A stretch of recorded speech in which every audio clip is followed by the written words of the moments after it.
When you smell a fragrance, you might think you know what you're getting into, but you don't.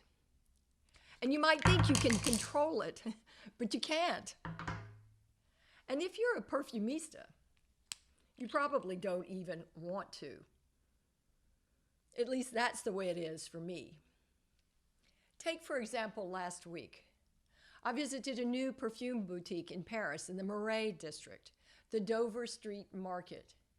And the minute the door opened, strange things started happening.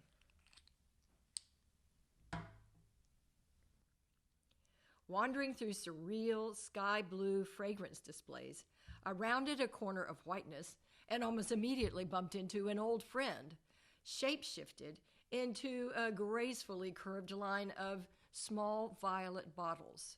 Monom. Immediately, it was 2016. I'm in Florence at Petit Fragrance. Simone Bongiorno is introducing me to his new Monom line of 100% natural fragrance oils. As each fragrance unfolds, Irmano, Nardo, Oscuro, he just smiles and explains nothing. He knows I'm fragrance tripping. Back home again, and still frankly lost, I decide to reconstruct the story of ERBA by establishing olfactive mileposts where chapters begin and end. Hansel and Gretel did this with pebbles. I devised my system. It's precisely 3:15 in the afternoon in Paris, Central European time. Apply ERBA to left wrist from the 10 milliliter roll-on bottle. Place nose within an inch of my wrist and breathe deeply.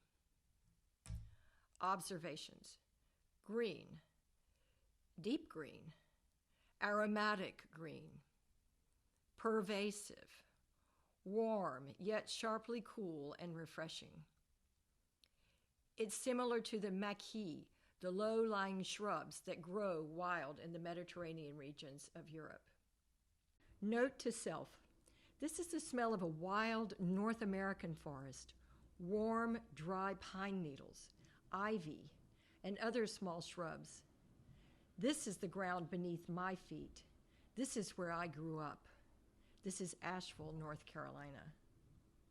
It's July, just a month before my 16th birthday. My sister had just whispered in my ear, "You can get whatever you want, Sarah. You just need to say yes and follow where it leads." So after lunch on the porch, I agreed to take a walk with him, just the two of us. And as we wandered off towards the woods, I could feel the eyes of the others watching. Clearly, I wasn't the only one amazed by what it meant to be alive that day. 3:30 p.m. Central European Time. Check pulse again. Observations: ERBA has suddenly brightened and intensified.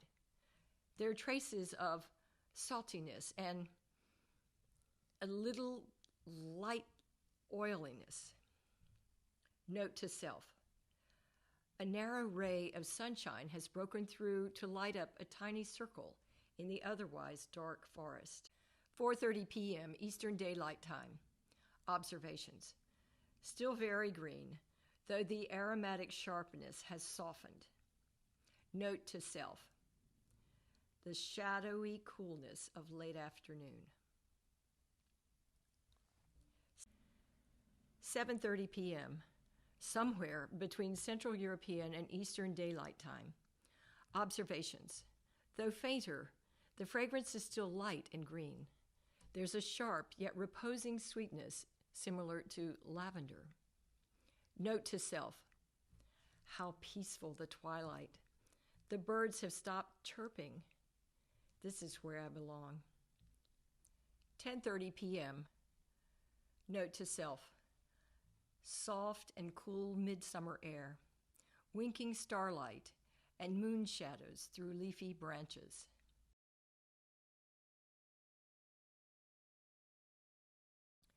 "2 a.m.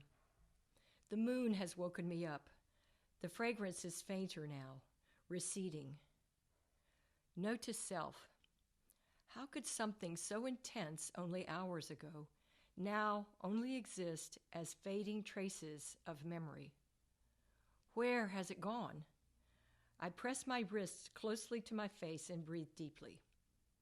It's there in the soft malleability of my own skin. Alive, I need to remember this.